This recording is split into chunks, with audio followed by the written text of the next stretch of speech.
Clauses. A quick revisit of our grammar lessons tells that we group different words like adjectives, verbs, nouns, etc. to form a sentence. Technically, a sentence is a group of words that makes complete sense by itself. We might also be familiar with phrases. In contrast to a sentence, a phrase is a group of words that doesn't have a subject, a predicate, finite verb, and also is not independently meaningful. We need to use a phrase in a sentence to add meaning to it. A phrase can find use as an adjective, noun, or adverb. We can say that clauses lie somewhat in the middle of sentences and phrases. Technically, a clause is a group of words which have their own subject, predicate, finite verb, and may or may not be independently meaningful. Further, clauses are of two types: principal or independent clause and subordinate or dependent clause. Classification of clauses. Independent or principal clause. Interestingly, an independent clause is a group of words that consists of subject, predicate, finite verb, and can make complete sense by themselves. So how does it differ from a sentence? Exactly, it doesn't. An independent clause is as good as a sentence. Note that independent clauses cannot be used as nouns, adverbs, or adjectives simply because they are complete sentences by themselves. Let's explore some examples. It is dark, you should go, he is intelligent, but he is selfish, I want to come, but I have some work to do. The group of words in bold make complete sense independently and hence are examples of independent clauses. Dependent or subordinate clause. As the name suggests, dependent clauses need an independent clause to complete its meaning. Again, a dependent clause also consists of a subject, predicate, and a finite verb, but it is not meaningful all by itself. A key point to remember is that dependent clauses, just like phrases, can be used as noun, adverb, or adjective. Let us discuss these individually. If a clause can stand alone as a sentence, it is an independent clause, as in the following example. Independent clause. The Prime Minister is in Ottawa. Some clauses, however, cannot stand alone as sentences. In this case, they are dependent clauses or subordinate clauses. Consider the same clause preceded by the subordinating conjunction when. Dependent clause when the Prime Minister is in Ottawa. In this case, the clause cannot stand alone as a sentence since the conjunction when suggests that the clause is providing an explanation for something. As this dependent clause answers the question when, just like an adverb does, it is called a dependent adverb clause or simply an adverb clause, as adverb clauses are always dependent clauses. Note that this clause can replace the adverb tomorrow in the following example. We will meet him tomorrow. Instead of tomorrow, we use the dependent clause when the Prime Minister is in Ottawa. We will meet him when the Prime Minister is in Ottawa. This dependent clause replaces the adverb tomorrow. That is why it is an adverb dependent clause or a dependent adverb clause. Complex and compound sentences. Let us see examples of complex and compound sentences. Tom cried because the ball hit him. This is a complex sentence because it contains a dependent clause because the ball hit him, and the principal clause is Tom cried. There is another example. Tom cried and he apologized immediately. This is a compound sentence as it consists of two principal clauses. Tom cried because the ball hit him. Because the ball hit him is a dependent clause and Tom cried is independent clause. Tom cried and he apologized immediately. He apologized immediately is independent clause and Tom cried is also independent clause. So a complex sentence consists of a principal clause or independent clause and a dependent clause, while a compound sentence consists of two independent clauses. The dependent clauses are classified into three types: noun clause, adjective clause, and adverb clause. Noun clause. A noun clause is a dependent clause that functions like a noun in the sentence. A noun clause takes the place of a noun in another clause or phrase. A noun clause answers the questions who, whom, or what. For example, I think that you will like it. Here the noun clause that you will like it acts as an object of the verb think and answers the question think what.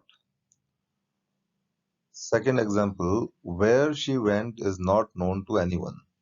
Here the noun clause where she went acts as the subject of the verb is not known and answers the question what is not known.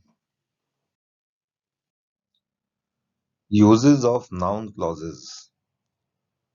There are five uses of noun clauses. First is subject of verb, object of a preposition, in apposition to a noun or pronoun, and complement of a verb of incomplete predication. First, subject of a verb. What he said was true. The noun clause what he said is the subject of the verb and answers the question what was true. Object of a transitive verb. The Toronto fans hope that the Blue Jays will win again. The noun clause that the Blue Jays will win again is the object of the verb hope and answers the question what do the fans hope?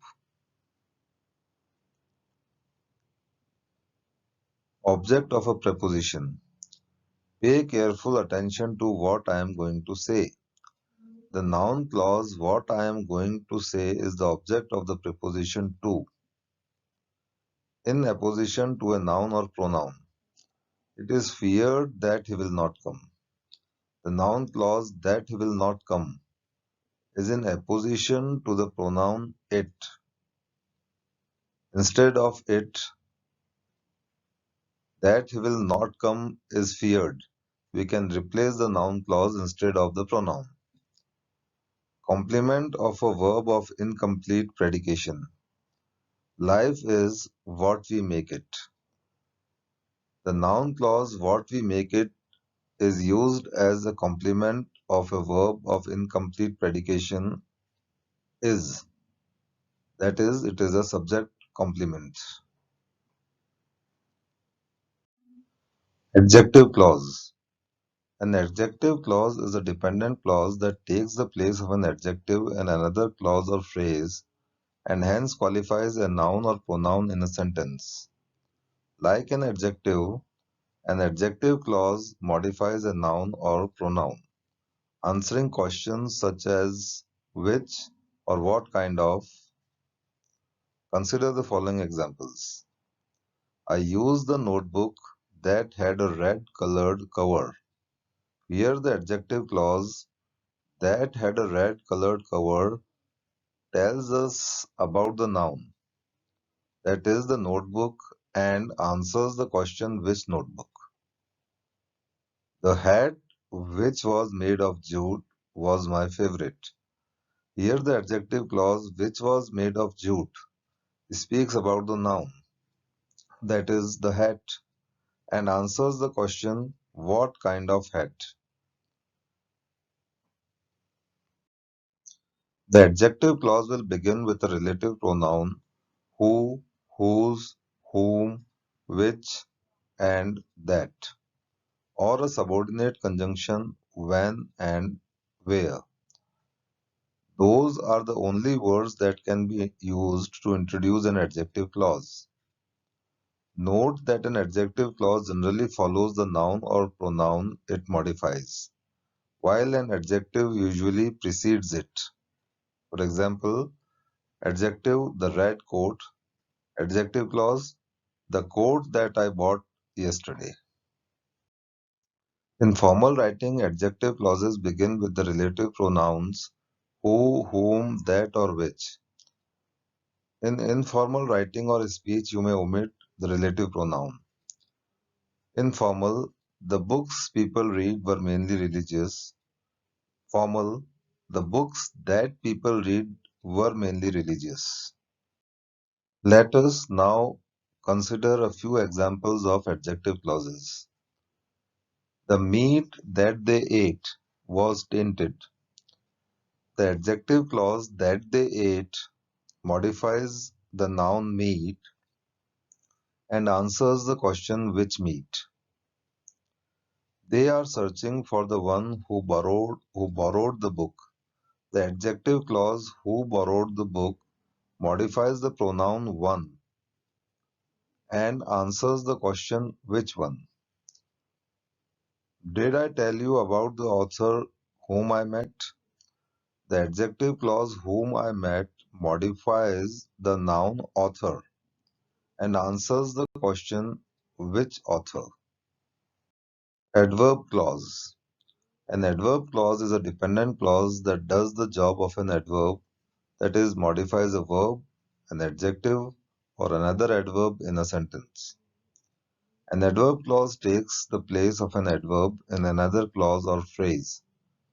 An adverb clause answers questions such as when, where, why, with what goal, result, and under what conditions. Adverbial clauses can be further classified according to the various kinds of adverbs. For example, wait here till I come back.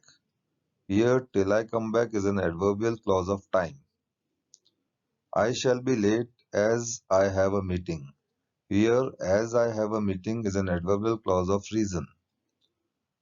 Note, keep in mind as rule of thumb that a lot of times dependent clauses start with a conjunction.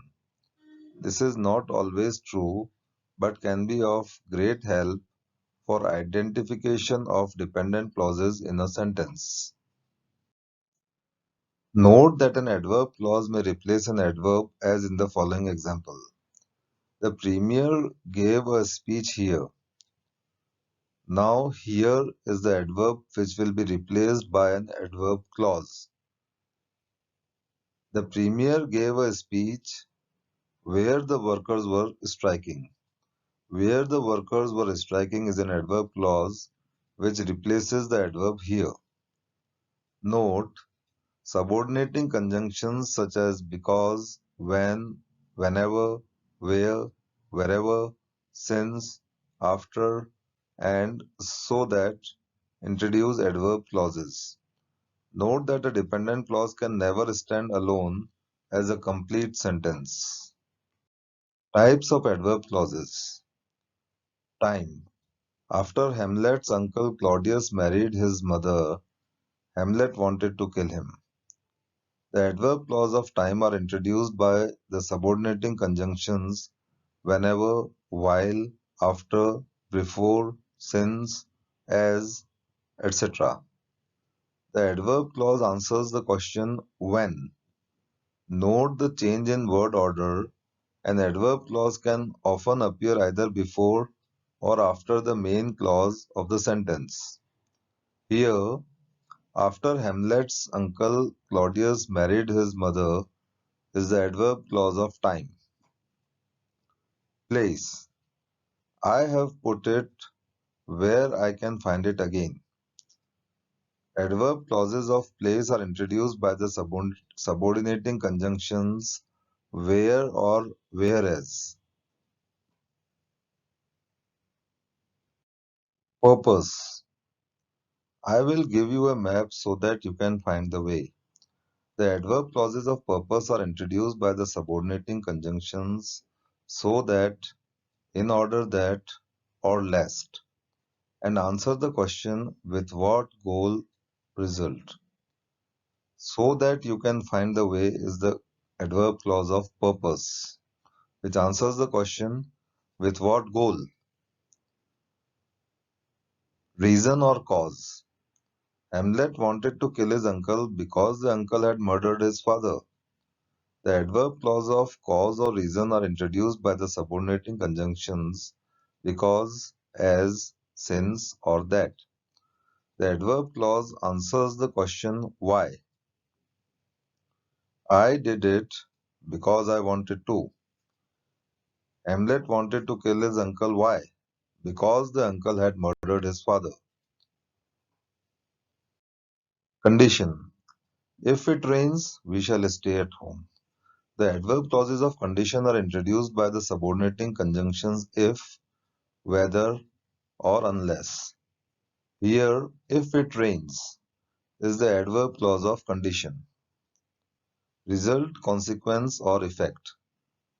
Hamlet wanted to kill his uncle so that his father's murder would be avenged. The adverb clauses of result, consequence, or effect are introduced by the subordinating conjunction so that. The adverb clause answers the question why. So cold was it that many died. Comparison. The adverb clauses of comparison are of two types: comparison of degree and comparison of manner. Adverb clauses of degree are introduced by the subordinating conjunction than or the relative adverb as. He is older than he looks. Adverb clauses of manner are introduced by the relative adverb as. You may do as you please. Supposition or concession. Adverb clauses of supposition or concession are introduced by the subordinating conjunctions though, although, or even if. Although troops had marched all day, they fought heavily all night. Although troops had marched all day is the adverb clause of supposition or concession.